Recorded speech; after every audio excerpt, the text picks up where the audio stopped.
Hello, E. Martins here, licensed marriage and family therapist in the state of California. I'm a couple therapist and I love watching movies about romantic relationships. So, here's a new movie that's in the theater right now. It's called You Hurt My Feelings. So, in order not to ruin the movie for you, I watched the trailer before I record this video for you. So, to make sure that I'm not disclose any information, so you can go ahead and watch that movie. So, if you are watching the official trailer, and you may notice on the 50-second of the trailer, there's a couples therapy session, which is quite entertaining. The men in the relationship tell the couple therapist, are you going to do something different? We can do this at home, you know?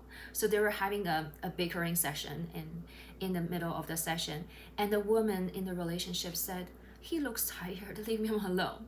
So she's taking care of their couple therapist, right? Which is not exactly encouraging. Therapists are supposed to be there for their clients, not the other way around. So what do I get from this movie? Besides all the hilarious jokes and laughters, I really see this movie is about a couple questions. Number one, if you're in a romantic long-term relationship, and you may think, can I love you, my partner, and disagree with you at the same time? Is that possible?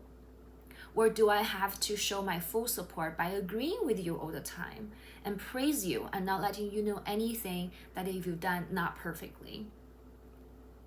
Number two, can I love you while I do not really love your work? I do not like what you do with your work. I don't 100% give you the thumb up, right? And for the partner, in this movie is the wife who is the writer. Does what I do define who I am, and can I be good enough and be loved in a romantic relationship while I'm not doing that great in my work, in my other areas of my life? So those are the three questions I'm thinking. The number one thing I really make me think is when the husband was telling the wife that I love your book, doing great, and then her book was not really accepted, and then she overheard him talking something about he doesn't necessarily like what she wrote in a department store. So that just triggered a whole drama in this couple system. So this movie is actually really about differentiation. So how a romantic relationship coming from a symbiotic state moving to the next stage, which is differentiation. What does it mean? Symbiotic and differentiation. Let me tell you a little bit more about that. So think about the child and the mother, a baby and the mother relationship, or a father, like a caregiver relationship. When the baby was born, they really need immediate gratification, right? They cry when they're hungry or when they're wet, and it takes some time for the caregiver to figure out, is this a hungry cry, or is this a wet cry? Is it a tired cry, or is it a bored cry? Ideally, the time lag between a baby cries and needs to a baby needs got mad, this time lag is very short because the baby cannot tolerate too much at the beginning. As they grow older, maybe around 6-7 months, you may notice that they start to have separation anxiety. That is when the baby's vision got a lot better. They can see more clearly. They can recognize faces. And they also realize, oh, I'm separate from my caregiver. That I can move away by crawling away. And then I create distance. I can control all of this. And that also creates some anxiety as for we are different and I could be hurt, I could be not seeing them. So this is the beginning of differentiation. And you may know the terrible twos, that's when they really push the boundary to define who they are and who you are and what are the rules. That's another milestone of differentiation. Similarly, in romantic relationships, we start with symbiotic relationship where we only see the similarities and how much common interests we have, that we join each other, we agree on everything, or sometimes we compromise that, oh, I don't really like this food, but I'm gonna go because I want to spend time with you. After about 6 months to 2 years, generally speaking, the relationship develop into a different stage. That is called a differentiation stage. That is when each person in the partnership start to really finding themselves in the relationship and negotiate. Oftentimes, one partner might think, well, I have been ignoring my friends for a while. I really want to see my friends and hang out with them.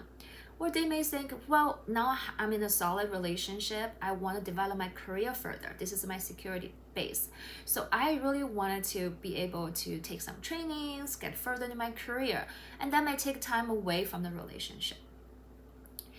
So when partners are in differentiation state, they may not always be on the same page. One person might be further ahead of the game and wanted to differentiate. The other person just really liked the cozy and warmth of being a symbiotic.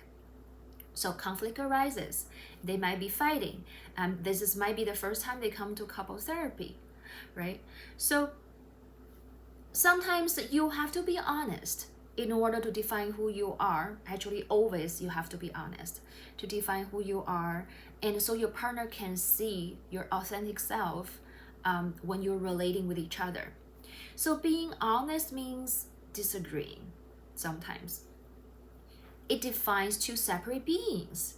So, but there's a room for both. There's room for both people for growth.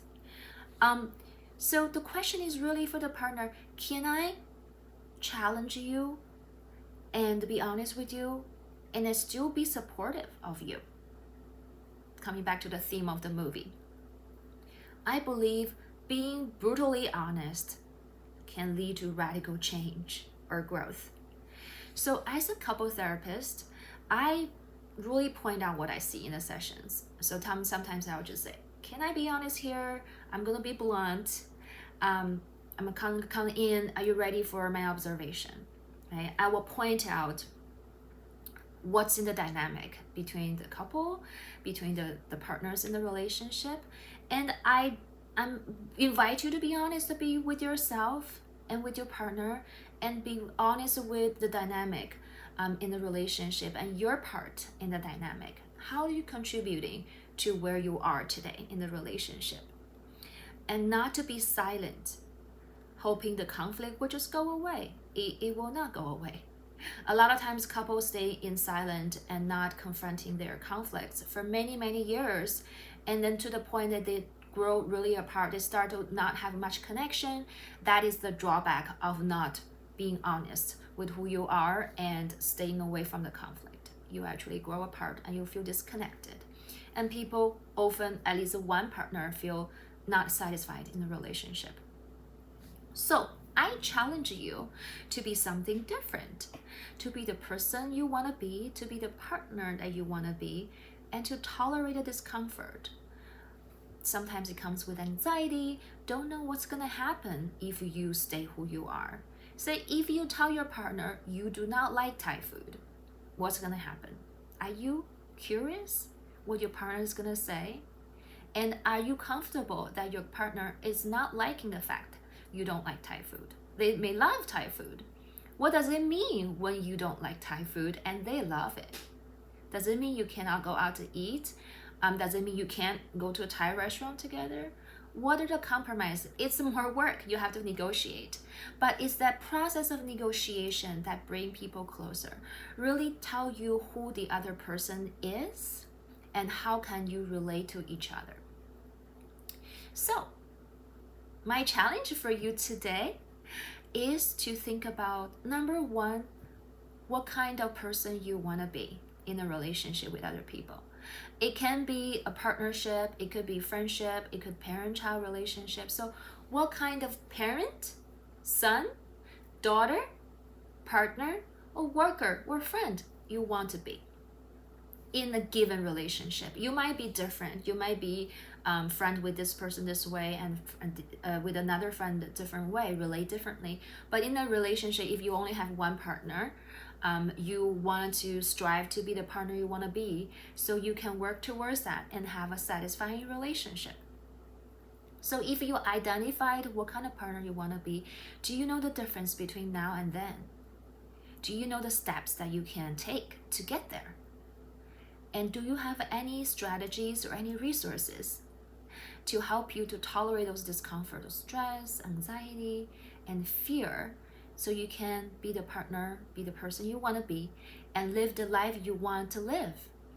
So comment down below and tell me what you think, and what are your resources, and what are your dreams and hopes. And I will see you next time.